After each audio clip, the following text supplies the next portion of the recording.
Hera is a very important goddess in Greek myths. She was the queen of the gods and she was married to Zeus, the king of the gods.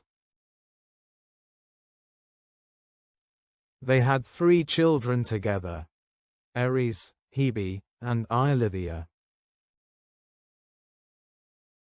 Hera is often shown with a crown and scepter, symbols of her power as queen. She also has a peacock with her because the peacock was her special bird. The cow and the pomegranate are also symbols of Hera.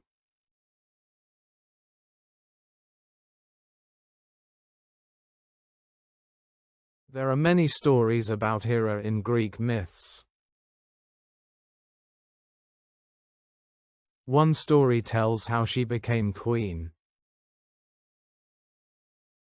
She was the most beautiful goddess, so Zeus wanted to marry her. But Hera said no at first because she was clever and knew Zeus had many other wives.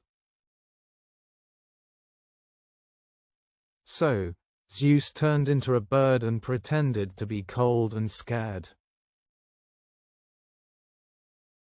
When Hera saw the bird, she felt sorry for it and held it close to keep it warm.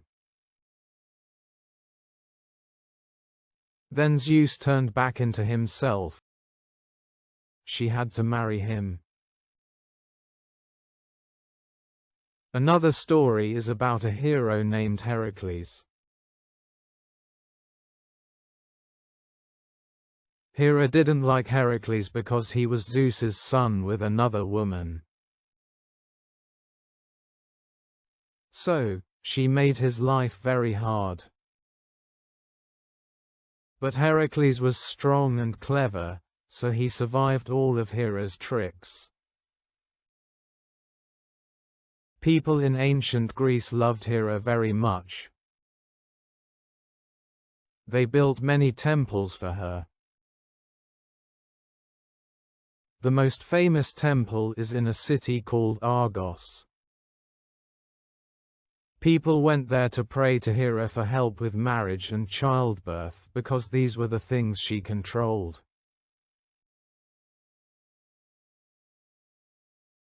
In conclusion, Hera was an important goddess in Greek myths. She was the queen of the gods and wife of Zeus, mother to Ares, Hebe, and Eileithyia, represented by symbols like a crown, scepter, peacock, cow, and pomegranate. Despite her challenging relationship with Heracles, ancient Greeks worshipped her greatly, praying for her blessings on marriage and childbirth in her temples across Greece.